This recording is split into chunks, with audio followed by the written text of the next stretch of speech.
In this video, we're going to be discussing Rabbi Avraham Abele Gombiner.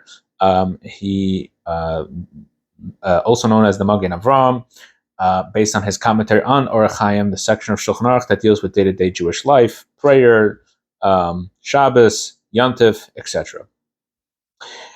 He was born in the year 1635. He lived in the city of Gombin, somewhere in Poland. That seems to be where he got his family name from. Later, he also was known as Rabbi Avraham Kalish, based on he lived in a city called Kalish. That's where he was the rabbi, as we'll discuss momentarily. At the age of 13, that's when in 1648 and 1649, the Chmielnicki pogroms went out, spread throughout the land of Eastern Europe, and his city was very much affected, and there was a huge pogrom, and his father, Rabbi Chaim Halevi, passed away and was murdered al Kiddush Hashem by Chmielnicki's adherents, and he had to run for his life. Eventually, he settles in this city of Kalish. He had a relative that he studied with and that he went to. Eventually, he settles down there. He apparently had an extremely difficult life. He had many injuries and issues walking, but he never complained. He never got really over He never really got over the whole tragic childhood that he had based on these pogroms, again, at the tender age of about 13. And he passed away about the age of 48. He did not live 50 years. So approximately 47, 48, 49. Haven't really figured that out exactly, but he passed away very, very young. He wrote a commentary on the Shulchan Aruch, as we said, the Orach Chaim, and he called it Ner Yisrael, or Ner Yisrael. He did not want to publish in his lifetime. He felt that it would. He felt that if he would publish it, he would become haughty, and so he out of his humility, he did not want it published. So the reason he called it Ner Yisrael, it stood for Ner Yafa. So Ner Yisrael stands for Ner, which means the candle. Yafa, a well-burning candle, I guess you could say. Shell of Rabbi Avraham Halevi, or Halevi. So this was like an acronym. He didn't really want to put his name directly into the book. However, his son wanted to write his name directly into the book. Into the name of his book. So when he published it, he renamed it Magen Avraham, the Shield of Avraham, again putting his father's name directly into the title.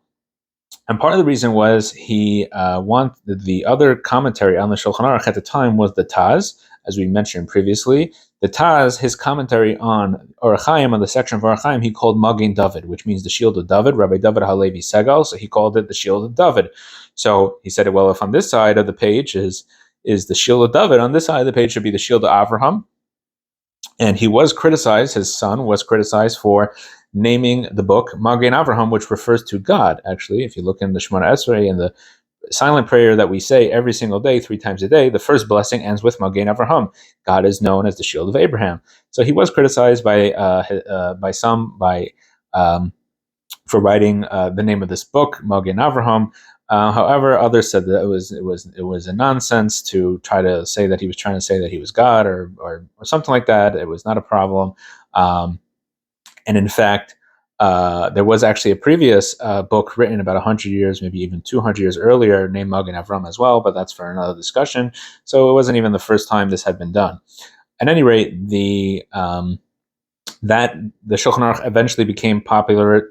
That section of Shulchan Aruch, the Orach Chaim, became popular with the Taz, the Magen David on one side, and the Magen Avraham on the other side, and they became known as the Maginei Eretz version, which means the defenders of the land. So that was kind of because of the names of their books and their commentaries. And until today, every Shulchan Aruch, every code of Jewish law has the Taz on the binding side and the Magen Avraham on the margin side. Eventually, there was other commentaries have been written on the Magen Avraham, like the Machzis HaShekel, a generation later. That was a commentary specifically on the Magen Avraham. One of the things of the Magen Avraham as an Ashkenazi Jew is he defended Ashkenazi practice very much, and he went out of his way to find to legitimize certain practices that seemed strange or bizarre or questionable. He found reason to defend them, and he really, really felt strongly about customs, and he really put a lot of effort into defending Jewish customs of his time and his era and his land. He also incorporated Kabbalah, Kabbalistic practices, and he had no issue um, putting in Kabbalistic practices into his commentary and defending them. He also wrote a book on the Medrash called Shemen Zayis, I believe it was called. I could be wrong on that.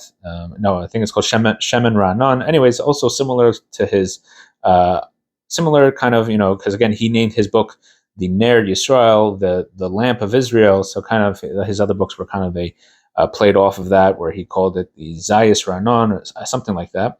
Also means like oil or olive, the beautiful olives, etc. He became the most accepted of his time. Many of the other of the later commentaries accepted his rulings as binding on all Ashkenazi Jews, and it found and this became like the most important commentary on the Shulchan Aruch of this section of the Shulchan Aruch. Became very important. He even will talk soon in a coming video. We'll talk about Rabbi Shneur Zalman of Liadi, the Alter Rebbe. He also relied very much on his Shulchan Aruch. He relied very much on the Magen Avraham in his first version of the Shulchan